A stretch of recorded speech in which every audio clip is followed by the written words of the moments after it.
This week, Prince Harry is flying back to the UK for a court case, but a reunion with the King should not be expected.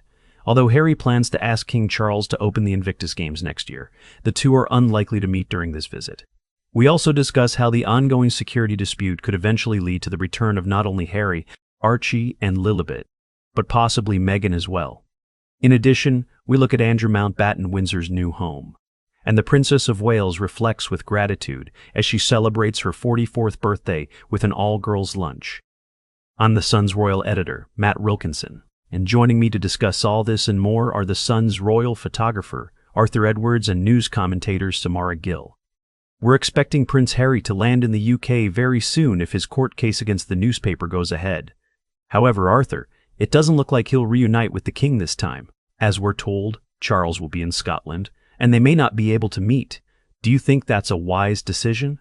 Arthur explains that, from his perspective, this is still a father and son relationship. They already met earlier this year, toward the end of last year, and got on reasonably well. Ultimately, it's up to the King if he wants to see Harry. Harry can simply get on a plane. The court case may last several days, but Harry won't be present for all of it. In theory, he could still travel to see his father afterward if both wanted it. Arthur also suggests that something may be shifting behind the scenes. Harry has lost twice to the Home Office over his security arrangements, yet there is renewed talk that his security could be reinstated. While Arthur stresses that the royal household insists it has no involvement in these decisions, he acknowledges that the King is an influential figure. A quiet word from him could potentially change things. He adds that one of the saddest elements is that the public still doesn't really know what Harry's children look like, despite them being Prince and Princess of the House of Windsor. Arthur says that the most powerful image of the year would be a photograph of the King with Archie and Lilibet. As a father, Charles would never stop loving his son, and although it may never happen, Arthur feels that something is slowly moving. For now, it seems unlikely that Harry and the King will meet during the coming weeks while Harry is in court. The case could settle early, as many do, but it's probable they'll avoid each other for the time being, which may be the most sensible option. However, Samara believes this may not be the end of the story. As highlighted on the front page of The Sun, Harry has a dream. He wants King Charles to attend the opening of the Invictus Games in Birmingham next summer. The event is still around 18 months away, but an invitation from Harry to his father is expected. Samara questions whether the King should accept. She argues that if the King truly wanted to see Harry, he could do so immediately, but it's clear he doesn't.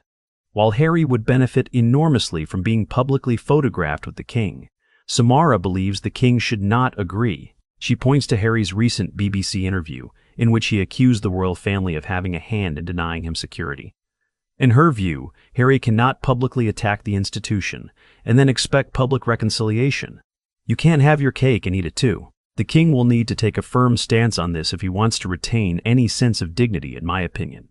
This is ultimately a diplomatic issue, as the King is the head of state and head of the armed forces. Traditionally, when the Invictus Games take place, as Arthur and I have both seen while covering them, the defense minister, the prime minister, and the head of state are usually invited. While invitations have not yet been issued, they will be, and Invictus has made its position clear, saying it will issue invitations to members of the royal family in due course and would very much welcome their presence. For now, it's a case of waiting to see how things unfold between the King and Harry this year. Whether the King accepts or not remains to be seen.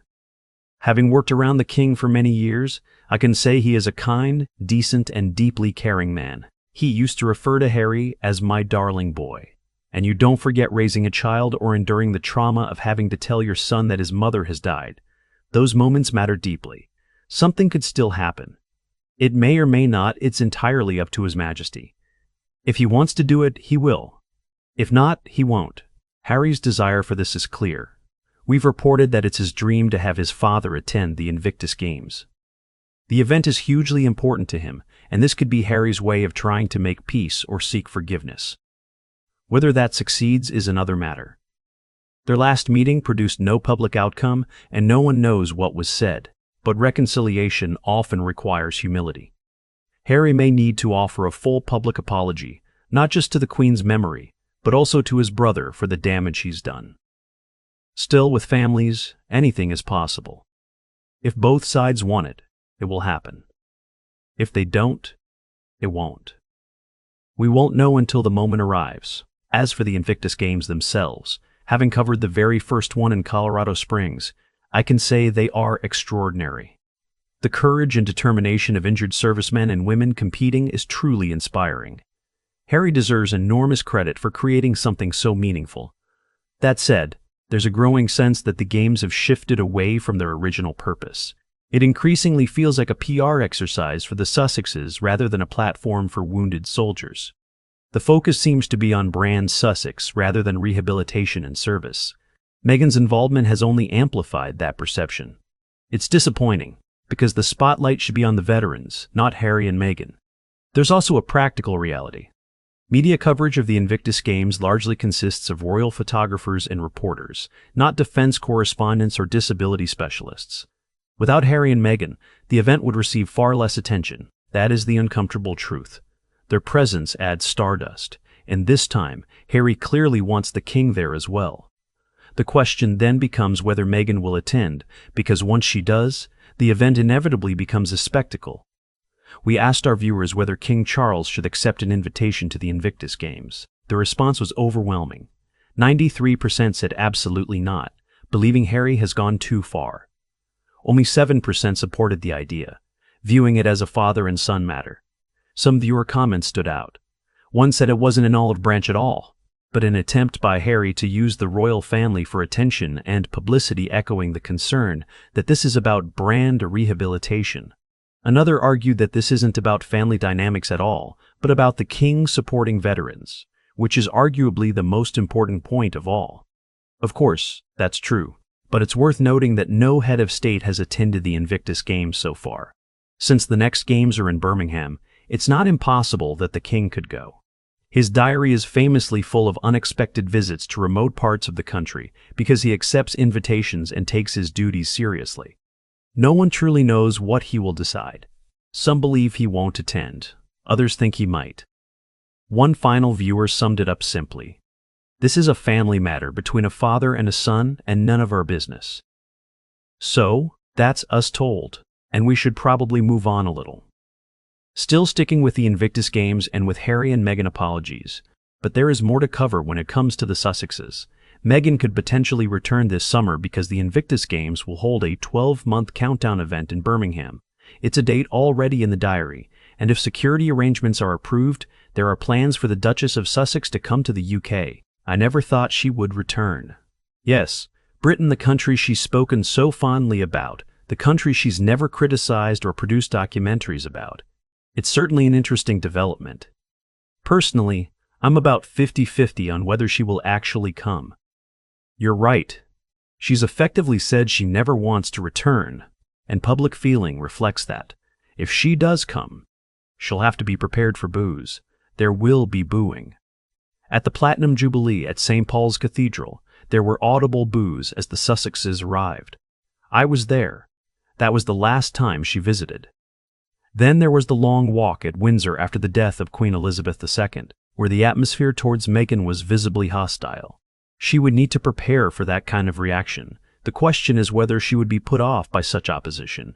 I suspect she would try to plan her visit carefully to avoid public events where negative reactions could be on full display. But even so, I struggle to see her returning. Another big question is whether she would bring the children. They've barely spent any time in the UK. Do they even understand that they're royal? Would it feel strange for them to see the life they've missed out on? If I were growing up in California and suddenly saw the life in Britain I'd lost because of my parents' choices, I'd feel pretty resentful. That said, from a publicity point of view, Meghan's presence would undoubtedly bring attention to the Invictus Games. Good press or bad press, it would still be press. So we'll have to wait and see. But I don't think the reception would be positive. I was also at St. Paul's for that event, and I'll be honest, my main concern was getting pictures of Meghan. And if you remember the following day's papers, the images were dominated by Harry and Meghan leaving the cathedral. Whatever you think of her. And I'm not a fan. She undeniably captivates public attention. You can see that even now in America with the shows she's producing. I think they're terrible. But clearly they sell. The wine, the jam, whatever it is, she seems to make it work. Everything she touches appears to generate money. If she wants to come back, she'll come back, and she won't care about the booze.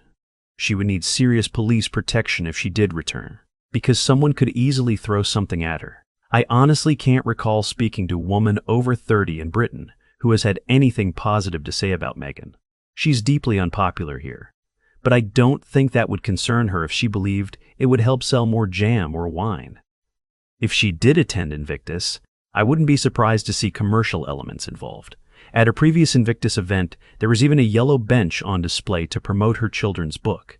She has consistently used the Duchess of Sussex title as a commercial tool, from the Oprah interview to Netflix projects and her current ventures. She's made a huge amount of money and become extremely famous in America, where few people had even heard of her before. If she wants to come, and if she wants to bring the children, it would all be part of a deal. It's certainly possible. There is well-known opposition from sections of the public, and she is undoubtedly aware of it. She is clearly not a popular figure in the UK. In fact, I've sometimes thought her popularity has declined even further since Megxit. It feels like a low point. But Samara, has enough time passed?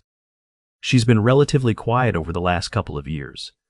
Could the Invictus Games be a safe environment for her? She would be surrounded by friends, and it wouldn't be like the scenes outside St. Paul's Cathedral with members of the public lining the streets. Would it be a safe space for her?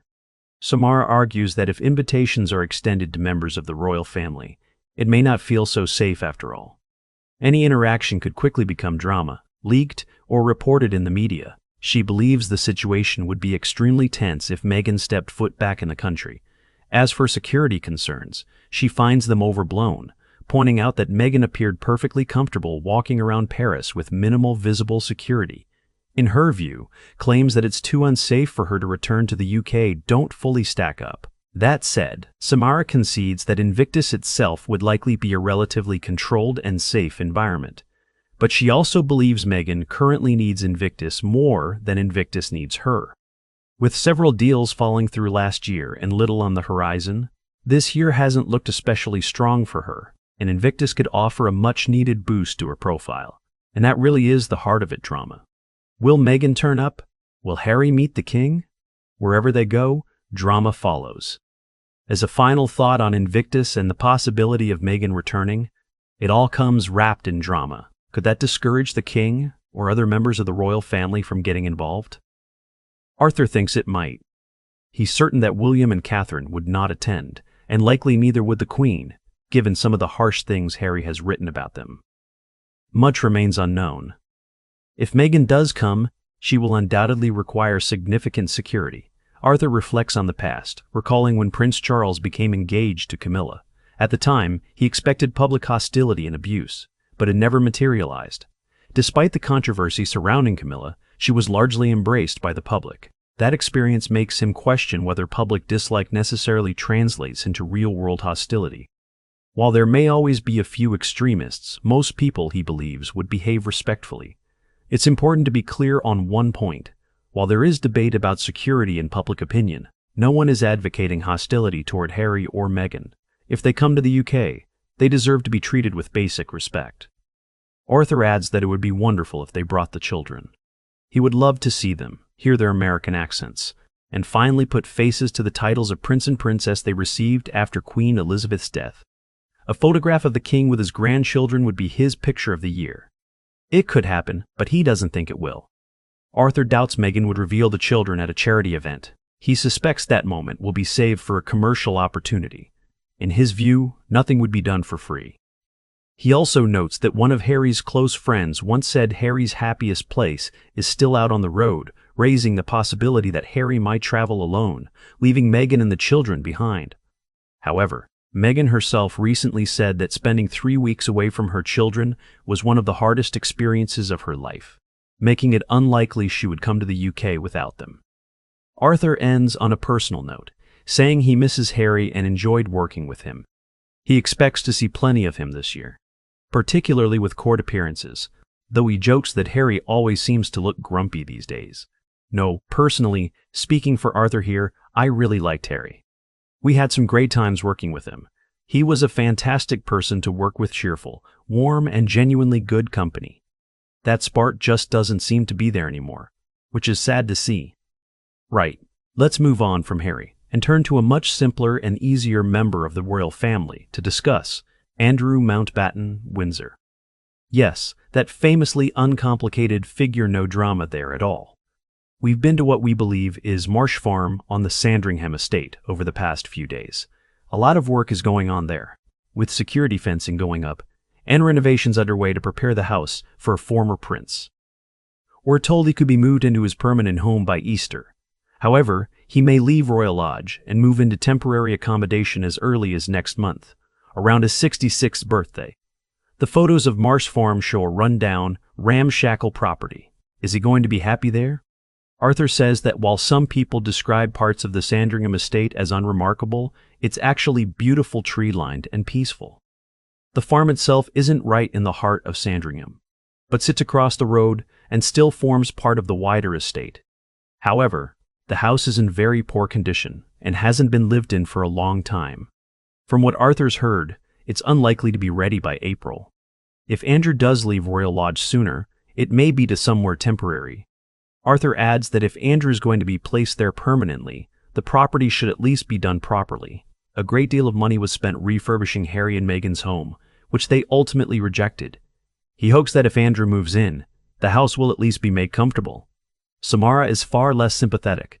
In her view, Andrew doesn't deserve a large house at all, and barely deserves to be housed anywhere. Arthur disagrees but acknowledges her point, noting that she approaches the issue from a fairness perspective, while he leans more toward forgiveness and allowing people to move on. He believes this is also the king's mindset. Samara argues that paparazzi will continue to follow Andrew wherever he goes. Every horse ride, every outing will be photographed. She questions when it will ever end. Arthur points out that Andrew has not been convicted of a crime. He paid a settlement but was never found guilty in court. However, his biggest mistake, Arthur says, was the television interview. Had he shown remorse, he might have weathered the storm better. Instead, the arrogance displayed in that interview was deeply damaging and, in Arthur's view, his undoing. Arthur reflects on the king's character, describing him as a compassionate man who has always shown empathy. At the end of the day, Andrew is still his brother, and the king wants him to be comfortable and to live a peaceful life. Moving him out of Royal Lodge and away from the spotlight may be the best option. Arthur even suggests that Andrew could begin again. Perhaps remarry, find happiness, and start a new chapter. Samara sees it differently. She agrees that Andrew enjoys the finer things in life, and that this excess contributed to his downfall. Optically, she believes it's the right decision to place him in a modest, run-down property away from public view. The royal family cannot be seen to reward him with luxury or special treatment. In her view, he should receive nothing lavish or shiny in the coming years, and should fade quietly into the background. That, she believes, is how the royal family wants the public to perceive him. Arthur wonders what Andrew will actually do there. He doesn't work, spends time riding horses, and appears to lack purpose. Everyone needs purpose in life, Arthur says, whether that's raising children, charity work, or something else. He hopes Andrew can turn things around, perhaps by engaging in charity work, spending time with his grandchildren, or finding a way to contribute meaningfully. Samara responds that ultimately, no amount of housing or financial support can fix this. Andrew himself would need to take responsibility by apologizing, doing charitable work, or showing genuine change. She adds that there are alleged victims who carry lifelong psychological trauma, and on that front, she has little sympathy for Andrew's situation. Let's talk about the Princess of Wales, who has just turned 44. Did you watch the video? Normally we'd expect a birthday photograph, but this time we were given a video in which she spoke about gratitude. Arthur says he has mixed feelings about these videos. He found the ones where she addressed the nation about her cancer deeply moving and uplifting, particularly for people going through similar experiences. He felt the same about the video where she spoke about that chapter of her life coming to an end.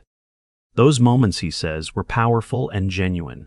However, he admits that videos showing her walking through parks or around trees don't resonate with him in the same way, given that she lives surrounded by countryside.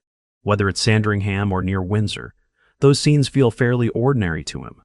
While he understands she enjoys nature, he finds those particular videos less engaging. For Arthur, it's the moments of real personal reflection that truly mattered. Especially the first one, which he thought was incredible. This latest video marked the final one in her seasonal series. She spoke about being deeply grateful and described how nature helped her heal. Although the series has now concluded, she is expected to continue using this theme across many of her projects throughout the year. Samara feels the princess has always been good at delivering beautifully choreographed and thoughtful videos. She notes that Catherine has handled her health journey with great privacy, and both the public and the media have shown her considerable grace. While she isn't sharing everything, she's sharing what she feels comfortable with. Samara wonders if this final video symbolizes the closing of that chapter and a gradual return to more public life. She hopes so, adding that there is enormous public interest in Catherine and that she has a powerful platform to continue doing good. After several years of near total privacy, Samara hopes the public will see a little more of her going forward. There is already clear evidence of that affection. She remains one of the most loved members of the royal family. Arthur recalls a recent visit to Charing Cross Hospital. He was expecting Prince William to arrive to meet health workers during a particularly busy winter period. Just minutes before William was due, it was announced that the Princess of Wales would also attend. Arthur describes a touching moment where Catherine sat with volunteers, including an elderly woman in her 80s who works with chemotherapy patients. The volunteer mentioned how visitors often sit at patients' bedsides for hours. Catherine responded simply, touching William's arm and saying, "We know." Arthur describes it as a deeply authentic and moving moment. He compares it to Princess Diana's habit of making unannounced visits, calling it a special moment that highlighted the strength of William and Catherine's marriage and their shared understanding. He describes her as simply brilliant. The conversation then lightens. Samara is asked whether she likes a French bistro, to which she enthusiastically agrees. Catherine, it turns out, celebrated her birthday with a lunch at a place called the Fungi Club in Hungerford, near her parents' home. She dined with her mother Carol and her sister Pippa. The menu was modest and approachable: a croque monsieur for £9 and desserts around £7, making it a relaxed and down-to-earth birthday celebration.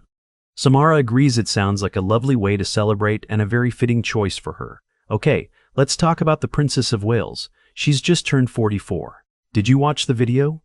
Normally, we'd expect a photograph, but this time we got a video where she spoke about gratitude. Did you enjoy it? I did, in parts. I wouldn't say I enjoyed it, but when she spoke to the nation about her cancer, that was incredibly moving. The video where she talked about her treatment coming to an end was uplifting, especially for people going through cancer themselves. I thought that was tremendous. But walking through a park, strolling around trees, that doesn't really do much for me. It doesn't mean anything to me personally. She lives surrounded by beautiful countryside anyway. Sandringham, Windsor Great Park, it's all around her. I'm sure she enjoys it, but for me, those parts are a bit boring. That said, the videos where she speaks honestly about her experiences, that realness, I thought those were incredible. Especially the first one. Truly remarkable. This was the last of her seasonal videos. She spoke about being deeply grateful and said that nature helped her heal.